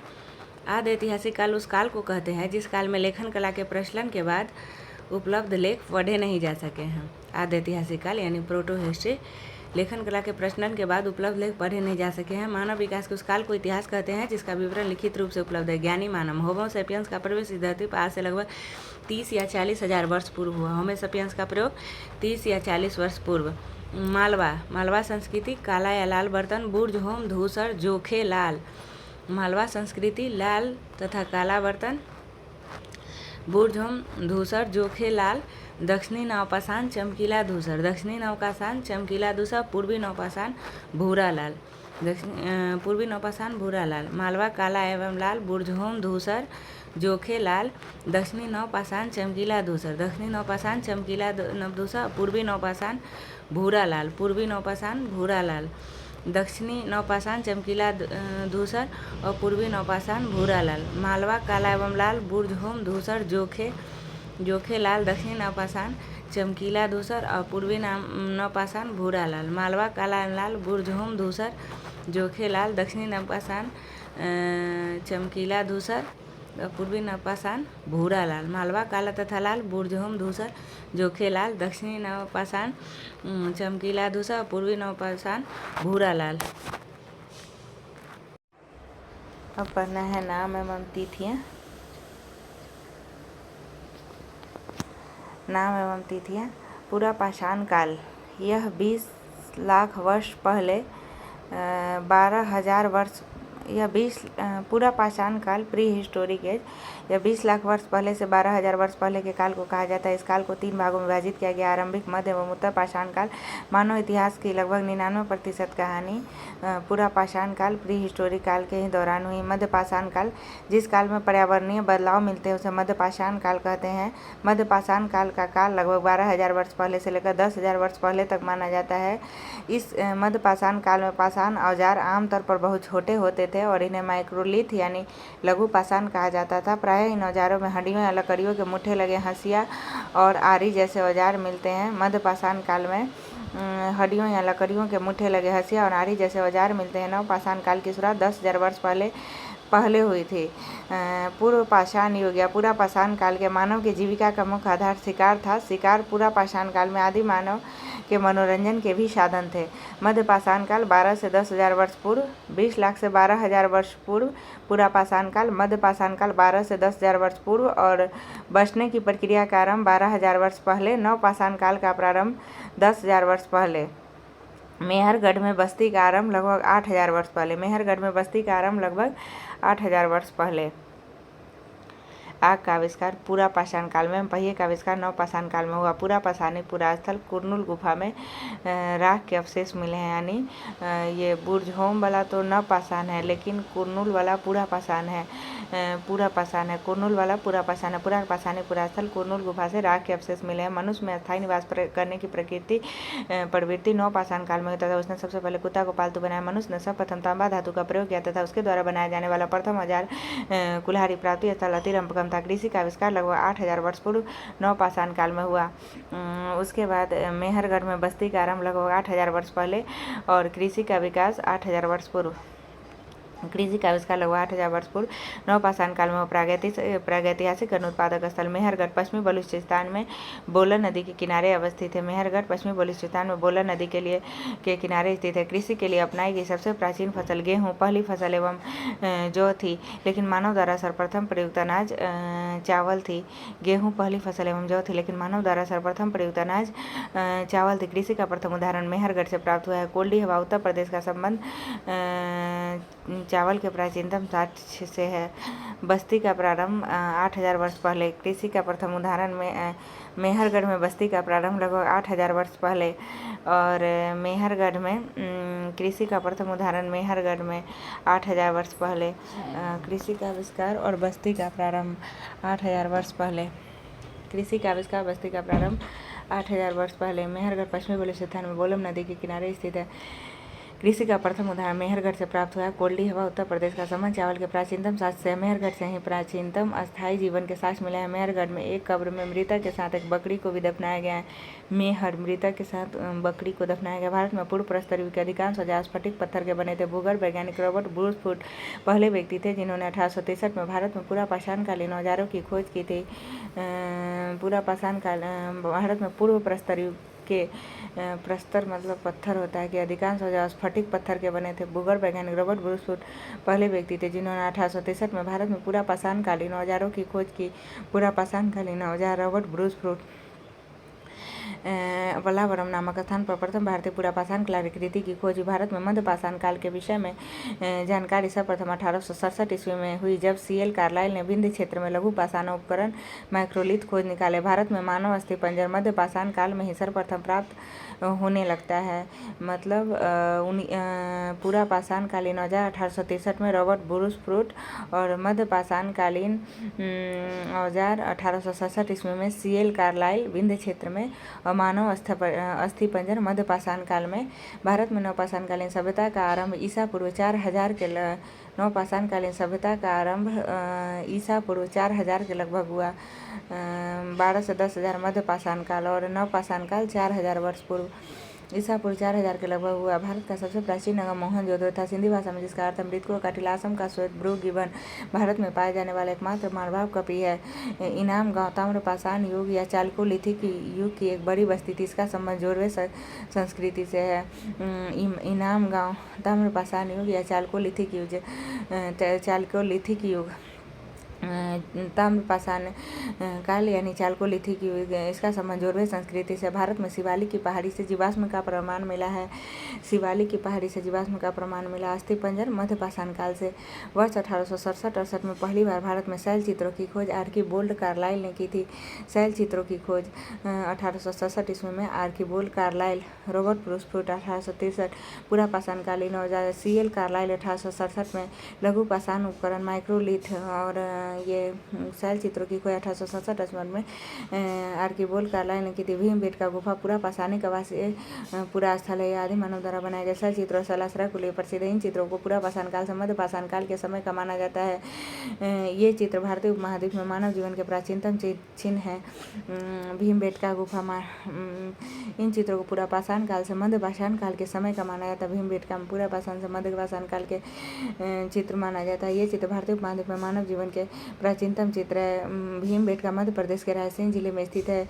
यह अब्दुल्लागंज शहर के पास रातापानी वन्यजीव अभयारण्य के अंदर स्थित है। भीमबेटका गुफा रातापानी वन्यजीव अभयारण्य भिंड के अंदर स्थित है। अब्दुल्लागंज शहर के पास रातापानी वन्यजीव अभयारण्य विंध्य श्रेणी के दक्षिणी किनारे के अंदर स्थित है। भीमबेटका की खोज 1957-58 में डॉक्टर विष्णु श्रीधर वाकनकर के द्वारा की गई थी। भीमबेटका की गुफा की खोज किसने की थी? विष्णु श्रीधर वाकनकर 57-58 में। भीमबेटका क्षेत्र को भारतीय पुरातत्व संरक्षण भोपाल मंडल ने अगस्त 1990 में राष्ट्रीय महत्व का स्थल घोषित किया गया। भोपाल भारतीय पुरातत्व सर्वेक्षण भोपाल मंडल। भीमबेटका क्षेत्र को भारतीय पुरातत्व सर्वेक्षण भोपाल मंडल ने 1990 में राष्ट्रीय महत्व का स्थल घोषित किया। और खोज 1867-68 में खोज नहीं, इसका भीमबेटका का 1957-58 में। विष्णु श्रीधर वाकनकर। शैल चित्रों की खोज 1867-68 में आर्कीबोल्ड कार्लाइल। और उसके बाद माइक्रोलिथ की खोज CL कार्लाइल 1867 ईस्वी में। और उसके बाद पूरा पाषाणकालीन औजार रॉबर्ट ब्रूसफुट 1863 ईस्वी में। विष्णु श्रीधर वाकनकर। ये भीमबेटका गुफा 1957-58 में। विष्णु श्रीधर वाकनकर। भीमबेटका क्षेत्र को भारतीय पुरातत्व संरक्षण भोपाल मंडल ने 1990 में राष्ट्रीय महत्व का स्थल घोषित किया। इसके बाद 2003 में यूनेस्को ने भीमबेटका गुफा को विश्व धरोहर स्थल घोषित किया। भारत में मनुष्य संबंधी सबसे पहला प्रमाण नर्मदा घाटी में मिलता है। भारतीय नागरिक सेवा के अधिकारी रिले प्रथम व्यक्ति थे जिन्होंने प्रथम बार वैज्ञानिक आधार पर भारत की जनसंख्या का प्रजातीय विभेदीकरण किया। सिंधु सभ्यता रेडियो कार्बन C14 जैसी नवीन विश्लेषण पद्धति के द्वारा सिंधु सभ्यता की सर्वमान्य तिथि 2400 ईस्वी से 1700 ईसा पूर्व मानी गई है। इसका विस्तार त्रिभुजाकार है। नई NCERT के अनुसार सिंधु सभ्यता का समय काल लगभग 3300 से 1300 वर्ष पूर्व माना गया है। इसका मुख्य शहरी चरण 2600 से 1900 ईसा पूर्व माना गया है। प्रारंभिक हड़प्पा काल 3300 से 2600 ईसा पूर्व। मुख्य शहरी या परिपक्व काल 2600 से 1900 और उत्तर हड़प्पा काल 1900 से 1300। उत्तर हड़प्पा काल 1900 से 1300। तिथि निर्धारण की कार्बन 14 की खोज अमेरिका के प्रसिद्ध रसायन शास्त्री BF लीवी द्वारा 1946 ईस्वी में की गई थी। Robert Bruce Foote. पूरा पाषाणकालीन औजारों की खोज 1863 में। मध्य पाषाणकालीन माइक्रोलिथ की खोज CL कार्लाइल 1867 में। और शैल चित्रों की खोज आर्कीबोल्ड कार्लाइल 1867-68 में। भीमबेटका गुफा की खोज विष्णु श्रीधर वाकनकर द्वारा 1957-58 में। 1990 में राष्ट्रीय महत्व का। 2003 में भीमबेटका को विश्व धरोहर स्थल।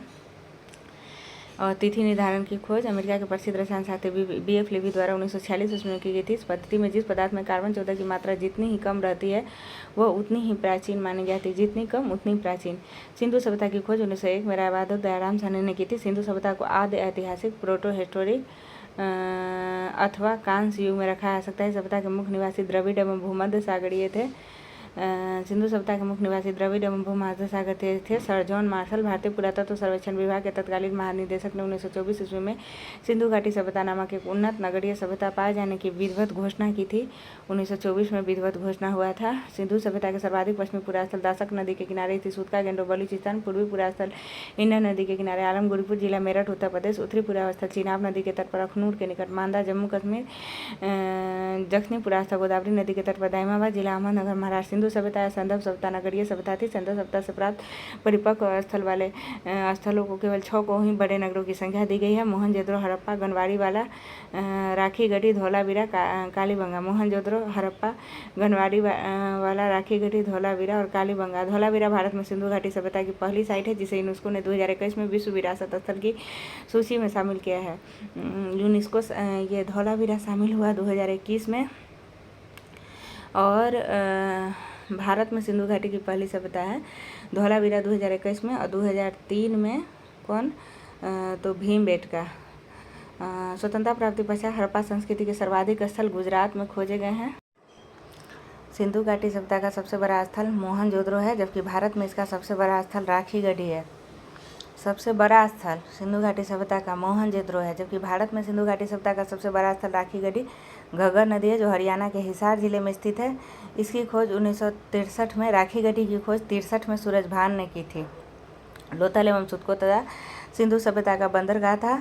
जुते हुए खेत एवं नक्काशीदार ईंटों के प्रयोग का साँच कालीबंगन से प्राप्त हुआ है। मोहनजोदड़ो से प्राप्त स्नानागार संदर्भ सभ्यता की सबसे बड़ी इमारत है, जिसके मध्य स्थित स्नानाकुंड 11.88 मीटर लंबा, 7.01 मीटर चौड़ा, 2.43 मीटर गहरा है। इस स्नानाकुंड में 2 तरफ से उतरने के लिए सीढ़ियाँ बनाई जाती थी और चारों ओर कमरे बनाए गए थे। इसमें भरने के लिए पानी कुएं से निकाला जाता था। उपयोग के बाद इसे खाली कर दिया जाता था। शायद यहाँ विशिष्ट नागरिक विशेष अवसरों पर स्नान किया करते थे।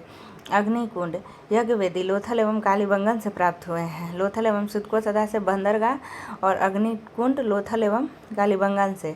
मोहनजोदड़ो से प्राप्त एक सिल पर 3 मुख वाले देवता पशुपतिनाथ की मूर्ति मिली है। इसके चारों ओर हाथी, गेंडा, चीता एवं भैंसा विराजमान है। पशुपतिनाथ की मूर्ति मोहनजोदड़ो से। हाथी, गेंडा, चीता एवं भैंसा विराजमान है। मोहनजोदड़ो से नर्तकी की एक कांस्य मूर्ति मिली है।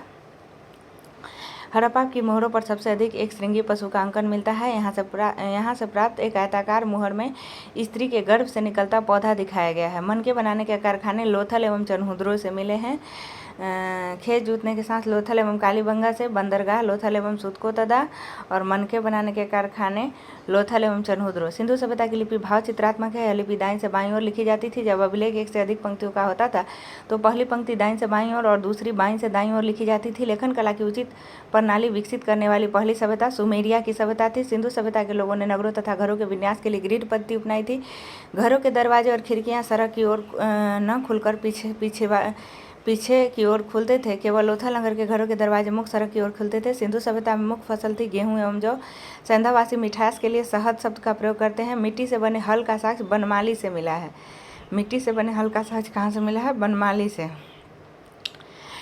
रंगपुर एवं लोथल से चावल के दाने मिले हैं। चावल के दाने रंगपुर एवं लोथल से। बंदरगाह लोथल एवं सुतको तदा से। जूते हुए खेत एवं नक्काशीदार ईंट कालीबंगन से। और अग्निकुंड यानी यज्ञवेदी लोथल एवं कालीबंगा से। मनके बनाने के कारखाने लोथल एवं चनहुद्रो से। और रंगपुर एवं लोथल से चावल के दाने मिले हैं। चावल के प्रथम साक्ष्य लोथल से प्राप्त हुए। सुतको तथा कालीबंगन एवं लोथल से संदर्भकालीन घोड़े के अस्थि पंजर मिले हैं। सुतको तथा कालीबंगन एवं लोथल से संदर्भकालीन घोड़े के अस्थि पंजर मिले हैं। सुतको तथा कालीबंगन एवं लोथल से। तौल की इकाई संभवतः 16 के अनुपात में थी। हड़प्पा रावी नदी के किनारे बसा है। मोहनजोदड़ो सिंधु नदी के किनारे। चनहुद्रो सिंधु नदी के किनारे। कालीबंगन घग्गर नदी के किनारे। कोरदीजी सिंधु नदी के किनारे। रंगपुर मादर नदी के किनारे। रोपड़ सतलज नदी के किनारे। लोथल भगवा नदी के किनारे। आलमगीरपुर हिंडन नदी के किनारे। सुतका गेंडोर दासक नदी के किनारे। बनमाली रंगोई नदी के किनारे। धौलावीरा लूनी नदी के किनारे। सोतका सादिकोर नदी के किनारे। सुतकोदा नदी के किनारे। राखीगढ़ी घग्गर नदी के किनारे। दैमाबाद परवरा नदी के किनारे। परवरा नदी के किनारे। बालाकोट कुन्हार नदी के किनारे। मांदा चिनाब नदी के किनारे। रोदीदी मादर नदी के किनारे। मिताथल चौड़ांग एवं यमुना के मध्य। मिताथल चौड़ांग एवं यमुना के मध्य। उसके बाद हड़प्पा रावी नदी के किनारे बसता है। पाकिस्तान के पंजाब प्रांत का साहिवाल जिला। मोहनजोदड़ो सिंधु पाकिस्तान के सिंध प्रांत का लरकाना जिला। वो पंजाब प्रांत का साहिवाल जिला था हड़प्पा। और मोहनजोदड़ो पाकिस्तान के सिंध प्रांत का लरकाना जिला था। चनहुद्रो सिंधु नदी के किनारे बसा है। सिंध प्रांत पाकिस्तान का नवाब शाह जिला। चनहुद्रो सिंधु नदी के किनारे। सिंध प्रांत पाकिस्तान का नवाब शाह जिला। कालीबंगन घग्गर नदी के किनारे बसा है। राजस्थान का हनुमानगढ़ जिला। कोरदीजी सिंधु नदी के किनारे बसा है। सिंध प्रांत का खैरपुर स्थान। रंगपुर मादर नदी के किनारे बसा है। गुजरात का कठियावाड़ जिला। रोपड़ सतलज नदी के किनारे बसा है। पंजाब का रोपड़ जिला। रंगपुर गुजरात का कठियावाड़ जिला। पंजाब का लोथल भगवा नदी के किनारे बसा है। गुजरात का अहमदाबाद जिला। आलमगीरपुर हिंडन नदी के किनारे बसा है। उत्तर प्रदेश का मेरठ जिला। सूतका गेंडोर दासक नदी के किनारे बसा है। पाकिस्तान के मकरान में समुद्र तट के किनारे। सूतका गेंडोर मकरान में समुद्र तट के किनारे। बनमाली हरियाणा के हिसार जिला। बनमाली रंगोई हरियाणा के हिसार जिला में है। धौलावीरा लूनी नदी के किनारे बसा है। गुजरात के कच्छ जिला खादिर बेट द्वीप पर। सोतकाह सादिकौर नदी के किनारे बसा है। दक्षिणी बलूचिस्तान में। सोतकाह सादिकौर नदी के किनारे बसा है। दक्षिणी बलूचिस्तान में। सुरकोटरा नदी के किनारे बसा है। कच्छ या गुजरात में। सोतकाह सादिकौर नदी दक्षिणी बलूचिस्तान और सुरकोटरा नदी के किनारे बसा है। कच्छ या गुजरात में। राखी गढ़ी घग्गर नदी के किनारे बसा है। हिसार या हरियाणा में। उसके बाद दईमाबाद परवरा नदी के किनारे अहमदनगर महाराष्ट्र। दईमाबाद परवरा नदी के किनारे अहमदनगर महाराष्ट्र। बालाकोट कुन्हार नदी के किनारे खैबर पख्तूनख्वा प्रांत मंसेहरा जिला पाकिस्तान।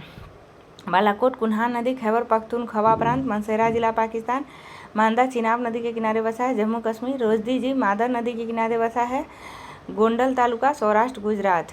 रोजदी मादर नदी के किनारे बसा है। गोंडल तालुका सौराष्ट्र गुजरात। मिताथल चौरांग एवं यमुना के मध्य बसा है। मिताथल भिवानी हरियाणा में है। मिताथल भिवानी हरियाणा में है।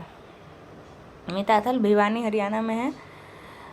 उसके बाद हड़प्पा की खोज दयाराम साहनी, माधव स्वरूप वत्स एवं व्हीलर ने किया। दयाराम साहनी 1921, माधव स्वरूप वत्स 1926 और व्हीलर 1946। मोहनजोदड़ो रखाल दास बनर्जी, मैके एवं व्हीलर। उसमें था दयाराम साहनी, माधव स्वरूप वत्स एवं व्हीलर। इसमें है रखाल दास बनर्जी, मैके एवं व्हीलर। रखाल दास बनर्जी 1922, मैके 1927 और व्हीलर 1930। मैके 1927, व्हीलर 1930। चनहुदरो मैके एवं मजूमदार। चनहुदरो मैके एवं मजूमदार। मैके 1925, एनजी मजूमदार 1931। चनहुदरो चंदन मैके में मजूमदार लगाता है। मैके 1925 एवं मजूमदार 1931। कालीबंगन राजस्थान का हनुमानगढ़ जिला। कालीबंगन अमलानंद घोष 1951 और बीबी लाल एवं बीके थापर 1961।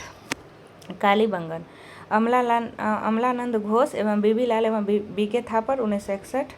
उसके बाद कोर्दी जी फजल अहमद 1953। कोर्दी जी फजल अहमद 1953। रंगपुर रंगनाथ राव 1953-54। रंगपुर रंगनाथ राव 1953-54।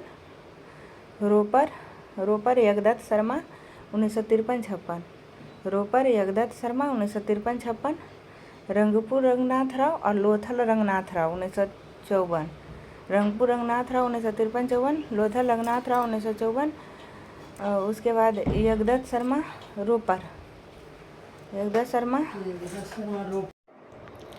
यगदत्त शर्मा रोपर 1953-54।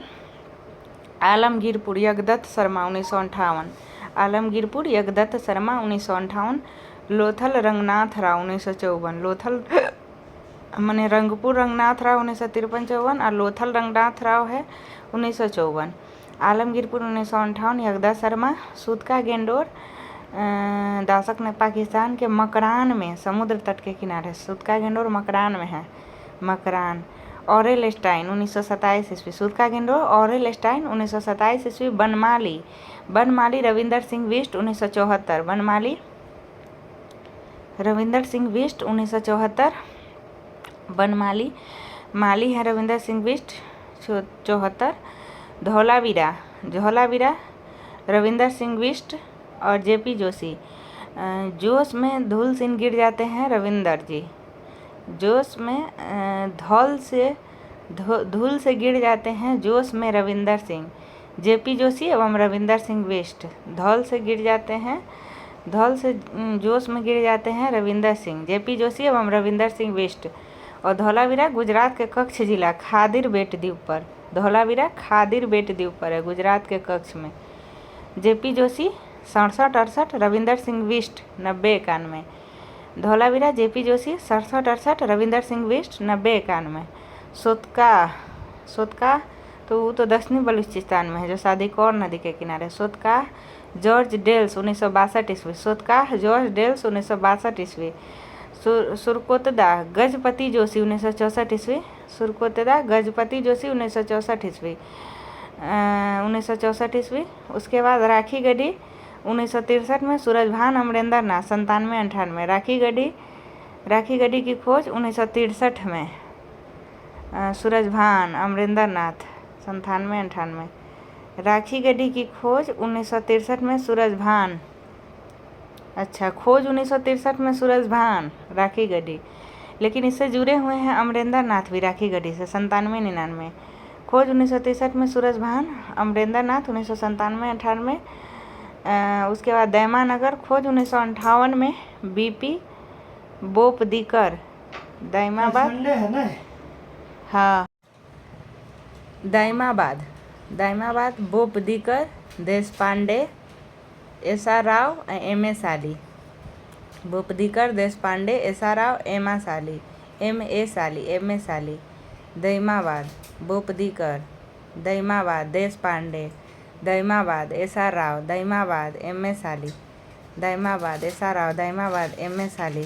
दैमाबाद की खोज 1958 में वीपी बोपदीकर, दैमाबाद की खोज 1958 में वीपी बोपदीकर, और आलमगीरपुर 1958 में यगदस शर्मा है। दैमाबाद 1958 में VP Bopardikar, M N Deshpande 1958-59, M N Deshpande 1958-59, S A Rao 1975, Daimabad एसा राव 1975-76, और दैमाबाद एम ए साली 1978-79, दैमाबाद एम ए साली 1978-79। बालाकोट कुन्हार नदी, खैबर पख्तूनख्वा प्रांत, मंसेहरा जिला, Pakistan, Balakot, George F Dales 1963-70, Balakot Dales George F Dales 1963-70, Balakot George F Dales 1963-70। हाँ तो मांदा जॉर्ज एफ डेल्स, बालाकोट 1963-70, मांदा चिनाब जम्मू कश्मीर, जेपी जोशी 1976-77, मांदा चिनाब जम्मू कश्मीर, मांदा जेपी जोशी 1976-77, जेपी जोशी, मांद में जाता है जोशी और रविंदर है धौलावीरा में, मांदा जेपी जोशी 76-77। रोजदी मादर नदी, गोंडल तालुका, सौराष्ट्र गुजरात, रोजदी मादर नदी, गोंडल तालुका, सौराष्ट्र गुजरात, रोजदी यहाँ 1982 से 95 के बीच कई बार खुदाई हुए हैं, रोजदी में, सौराष्ट्र गुजरात में है, गोंडल तालुका, 1982 से 95 के बीच कई बार खुदाई हुए रोजदी में। मिताथल चौरांग एवं यमुना के मध्य है, मिताथल चौरांग एवं यमुना के मध्य स्थिति भिवानी हरियाणा में है, मिताथल का स्थिति भिवानी हरियाणा में है। मिताथल की खोज सूरजभान ने की थी 1968 ईस्वी में, मिताथल सूरजभान ने 1968 ईस्वी में। एगो राखी गढ़ी भी है 1963 में सूरजभान ने, और मिताथल भी है सूरजभान ने ही 1968 ईस्वी में। सैंधव सभ्यता के प्रमुख स्थल नदी उत्खनन करता है एवं वर्तमान स्थिति हड़प्पा रावी नदी के किनारे स्थित है, पाकिस्तान के पंजाब प्रांत का साहिवाल जिला है। हड़प्पा दयाराम साहनी, माधव स्वरूप वत्स एवं ह्यूलर, दयाराम साहनी 1921 ईस्वी, माधव स्वरूप वत्स 1926 ईस्वी एवं ह्यूलर 1946 ईस्वी। मोहनजोदड़ो सिंधु पाकिस्तान के सिंध प्रांत का लड़काना जिला, वो था साहिवाल जिला और ये है लड़काना जिला। राखाल दास बनर्जी, मैके एवं हुइलर, राखाल दास बनर्जी 1922 ईस्वी, मैके 1927 ईस्वी, हुइलर 1930 ईस्वी। चनहुद्रो सिंधु नदी के किनारे बसा है। चनहुद्रो सिंध प्रांत पाकिस्तान का नवाब शाह जिला है। चनहुद्रो मैके एवं मजूमदार है। चनहुद्रो मैके 1925 ईस्वी और एनजी मजूमदार 1931 ईस्वी। चंदन मैके में मजूमदार लगाता है, मैके 1925 मजूमदार 1931 ईस्वी। और नवाब शाह जिला है सिंध प्रांत पाकिस्तान का, और वहीं मोहनजोदड़ो सिंध प्रांत का लड़काना जिला है, और हड़प्पा साहिवाल जिला है पंजाब प्रांत का। कालीबंगन घग्गर नदी राजस्थान का हनुमानगढ़ जिला। कालीबंगन का अमलानंद घोष एवं बीबी लाल एवं बीके थापर 1961 ईस्वी। कालीबंगन घग्गर नदी राजस्थान का हनुमानगढ़ जिला, अमलानंद घोष 1951, बीबी लाल एवं बीके थापर 1961। कोटदीजी सिंधु नदी सिंध प्रांत का खैरपुर स्थान, और फजल अहमद 1953। कोटदीजी सिंधु नदी सिंध प्रांत का खैरपुर स्थान। फजल अहमद 1953। रंगपुर मादर नदी गुजरात का कठियावाड़ जिला। रंगनाथ राव 1953-54। रंगनाथ राव 1953-54। रंगपुर गुजरात का कठियावाड़ जिला। रंगनाथ राव 1953-54। और लोथल गुजरात का अहमदाबाद जिला। रंगनाथ राव 1954। ये लोथल रंगनाथ राव 1954। कुर्दी जी सिंध प्रांत का खैरपुर स्थान। फजल अहमद 1953 ईस्वी। रंगपुर मादर गुजरात का कठियावाड़ जिला। रंगनाथ राव 1953-54। रोपड़ सतलज नदी पंजाब का रोपड़ जिला। यज्ञदत्त शर्मा 1953-54। रोपड़ सतलज नदी पंजाब का रोपड़ जिला। यज्ञदत्त शर्मा 1953-54। लोथल भोगवा नदी गुजरात का अहमदाबाद जिला। रंगनाथ राव 1954 ईस्वी। लोथल भोगवा नदी लोथल गुजरात का अहमदाबाद जिला। रंगनाथ राव 1954 ईस्वी। आलमगीरपुर हिंडन नदी उत्तर प्रदेश का मेरठ जिला। यज्ञदत्त शर्मा 1958 ईस्वी। आलमगीरपुर हिंडन नदी उत्तर प्रदेश का मेरठ जिला। यज्ञदत्त शर्मा 1958 ईस्वी। सूतका गेंडोर दासक नदी के किनारे। सूतका गेंडोर और पाकिस्तान के मकरान में समुद्र तट के किनारे। सूतका गेंडोर पाकिस्तान के मकरान में समुद्र तट के किनारे। सूतका गेंडोर। ऑरेल स्टाइन 1927 ईस्वी। सूतका गेंडोर ऑरेल स्टाइन 1927 ईस्वी। बनमाली रंगोई हरियाणा का हिसार जिला। रविंद्र सिंह बिष्ट 1974 ईस्वी। बनमाली रंगोई हरियाणा का हिसार जिला। रविंद्र सिंह बिष्ट 1974 ईस्वी। धौलावीरा लूनी नदी गुजरात का कच्छ जिला। खादिर बेट द्वीप पर धौलावीरा। जोश में धूल से गिर जाते हैं जोश में रविंदर सिंह बिष्ट। जेपी जोशी 1967-68 और जेपी जोशी 67-68 और रविंदर सिंह बिष्ट 90-91। उसका सोतकाह सादिकौर नदी के किनारे। दक्षिणी बलूचिस्तान जॉर्ज डेल्स 1962 ईस्वी। सोतकाह सादिकौर दक्षिणी बलूचिस्तान में जॉर्ज डेल्स 1962 ईस्वी। सुरकोटदा नदी कोतदा कच्छ गुजरात। सुरकोटदा कच्छ गुजरात। गजपति जोशी 1964 ईस्वी। सुरकोतदा कच्छ गुजरात। गजपति जोशी 1964 ईस्वी। राखी गढ़ी घग्गर नदी हिसार हरियाणा। खोज 1963 में सूरजभान ने एवं अमरेंद्र नाथ ने 1997-99। दाइमाबाद परवरा नदी अहमदनगर महाराष्ट्र। खोज दाइमाबाद का खोज 1958 में बीपी बोपदिकर। दाइमाबाद एमएन देशपांडे 1958 में। बीपी बोपदिकर एमएन देशपांडे 1958 में। एसा राव 1975। एमए साली 1978।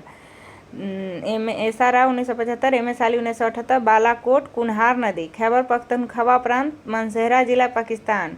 बालाकोट कुन्हार नदी खैबर पख्तूनख्वा प्रांत मानसेरा जिला Pakistan. Balakot George F Dales 1963-70।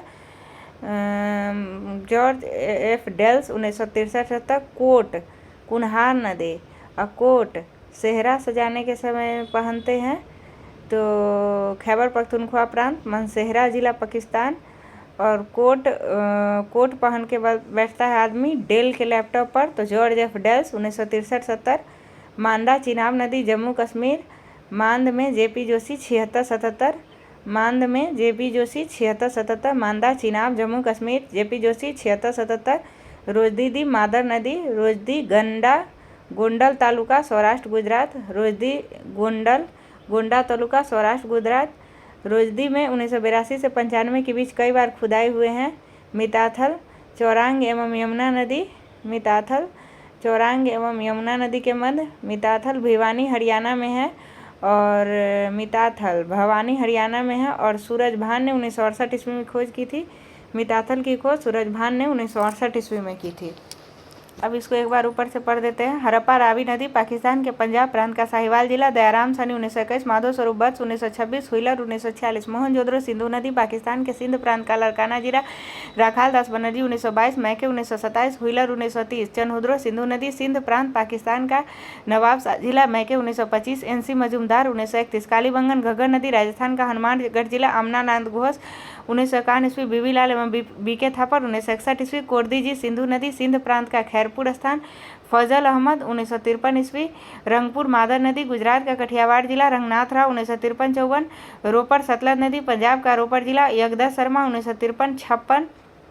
Lothal भगवा नदी गुजरात का अहमदाबाद जिला, रंगनाथ राव 1954 नदी, आलमगीरपुर हिंडन नदी उत्तर प्रदेश का मेरठ जिला, यगदा शर्मा 1958 ईस्वी, सुतका केंद्र दासक नदी पाकिस्तान के मकरान में समुद्र तट के किनारे, ऑलरेल स्टाइन 1977 ईस्वी, बनवाली रंगोई नदी हरियाणा का हिसार जिला, रविंद्र सिंह बिष्ट 1974 ईस्वी, धौलावीरा लूनी नदी गुजरात का कच्छ जिला, खादिर बेट द्वीप पर जेपी जोशी 1967-68, रविंदर सिंह बिष्ट 1990-91, सोतका सादिकौर नदी दक्षिणी बलूचिस्तान, जॉर्ज डेल्स 1962 ईस्वी, सोतका सादिकौर दक्षिणी बलूचिस्तान, जॉर्ज डेल्स 1962 ईस्वी, सुरकोतदा नदी कच्छ गुजरात, गजपति जोशी 1964 ईस्वी, राखीगढ़ी घग्गर हिसार हरियाणा, खोज 1963 में, सूरजभान अमरेंद्र नाथ 1997-99 में, दईमाबाद परवरा नदी अहमदनगर महाराष्ट्र, खोज 1958, दईमाबाद की खोज 1958 बीपी बोपदीकर और 1958 में एम एन देशपांडे और S R Rao 1975, M S Ali 1978, Balakot कुनहार नदी खैबर पख्तनख्वा प्रांत मानसेरा जिला Pakistan, Kot George F Dales 63-70, Manda Chenab नदी जम्मू कश्मीर जेपी जोशी 76-77, रोजदी मादर नदी गोंडल तालुका सौराष्ट्र गुजरात, रोजदी में 1982 से 95 के बीच कई बार खुदाए हुए हैं। मिताथल चौरांग एवं यमुना के बीच मिताथल भिवानी हरियाणा में है। सूरजभान ने 1968 ईस्वी में मिताथल की खोज की थी। संदर्भ सभ्यता के लोग यातायात के लिए 2 पहिया एवं 4 पहियों वाली बैलगाड़ी या भैंसा गाड़ी का उपयोग करते थे। मेसोपोटामिया में अभिलेखों में वर्णित मेलुहा शब्द का अभिप्राय मेसोपोटामिया के अभिलेखों में वर्णित मेलुहा शब्द का अभिप्राय सिंधु सभ्यता से ही है। संभवतः हड़प्पा संस्कृति का शासन वणिक वर्गों के हाथ में था। पिगट ने हड़प्पा एवं मोहनजोदड़ो को एक विस्तृत साम्राज्य की जुड़वा राजधानी कहा है। सिंधु सभ्यता के लोग धरती को उर्वरता की देवी मानकर उसकी पूजा किया करते थे। वृक्ष पूजा एवं शिव पूजा के प्रचलन के साक्ष्य भी सिंधु सभ्यता से ही मिले हैं। वृक्ष पूजा एवं शिव पूजा के प्रचलन के साक्ष्य भी सिंधु सभ्यता से ही मिले हैं। तांबा खेतरी बलूचिस्तान और ओमान से मंगाया जाता था। चांदी अफगानिस्तान और ईरान से बनाया जाता था। सोना अफगानिस्तान, ईरान, कर्नाटक। तांबा खेतरी बलूचिस्तान ओमान, सोना अफगानिस्तान, ईरान, कर्नाटक। चांदी Afghanistan, Iran. Tin Afghanistan, Iran, tin और चांदी अफगानिस्तान, ईरान। गोमेद सौराष्ट्र से, लाजवर्द मेसोपोटामिया से। सीसा ईरान से। गोमेद सौराष्ट्र से, लाजवर्द मेसोपोटामिया से और सीसा ईरान से। स्वास्तिक चिन्ह संभवतः हड़प्पा सभ्यता की देन है। स्वास्तिक चिन्ह से सूर्य उपासना का अनुमान लगाया जाता है। सिंधु घाटी के नगरों में किसी भी मंदिर के अवशेष नहीं मिले हैं। सिंधु सभ्यता मातृ देवी की उपासना सर्वाधिक प्रचलित थी। पशुओं में कुबर वाला स्थान सिंधु सभ्यता के लोगों के लिए विशेष पूजनीय था। स्त्री मुनि मूर्तियां, मिट्टी की मूर्तियां अधिक मिलने से ऐसा अनुमान लगाया जाता है कि सैंधव समाज मातृ सत्तात्मक था। स्त्री मृण मूर्तियां, मिट्टी की मूर्तियां अधिक मिलने से ऐसा अनुमान लगाया जाता है कि संदर्भ समाज मातृ सत्तात्मक था। संध्यावासी सूती एवं ऊनी वस्त्रों का प्रयोग करते थे। मनोरंजन के लिए संध्यावासी मछली पकड़ना, शिकार करना, पशु पक्षियों को आपस में लड़ाना, चौपर एवं पासा खेलना आदि साधनों का प्रयोग करते थे। सिंधु सभ्यता के लोग काले रंग से डिजाइन किए हुए लाल मिट्टी के बर्तन बनाते थे। सिंधु सभ्यता के लोग काले रंग से डिजाइन किए हुए लाल मिट्टी के बर्तन बनाते थे। सिंधु घाटी के लोग तलवार से परिचित नहीं थे। कालीबंगन एकमात्र हड़प्पाकालीन स्थल था जिसका निचला शहर सामान्य लोगों के रहने हेतु भी किले से घिरा हुआ था। कालीबंगन का निचला शहर किले से घिरा हुआ था। कालीबंगन का अर्थ है काली चूड़ियाँ। यहाँ से पूर्व हड़प्पा स्तरों के खेत जोते जाने और अग्नि पूजा के प्रथा के प्रमाण मिलते हैं। कालीबंगन से पूर्व हड़प्पा स्तरों के खेत जोते जाने अग्नि पूजा के प्रथा के प्रमाण मिलते हैं। पर्दा प्रथा एवं वेश्यावृत्ति संदर्भ सभ्यता में प्रचलित थी। पर्दा प्रथा भी थी संदर्भ सभ्यता में और वेश्यावृत्ति भी थी। सबों को जलाने मगाड़ने दोनों प्रथाएं प्रचलित थी। हड़प्पा में सबों को दफनाने जबकि मोहनजोदड़ो में जलाने की प्रथा विद्यमान थी। लोथल एवं कालीबंगा से युग्म समाधियां मिली है और अग्निकुंड भी। लोथल एवं कालीबंगा से युग्म समाधियां मिली है और अग्निकुंड भी। संदर्भ सभ्यता के विनाश का संभवतः सबसे प्रभावी कारण बाढ़ था। आग में पकी हुई मिट्टी को टेराकोटा कहा जाता है। अब हम लोग पढ़ेंगे वैदिक सभ्यता।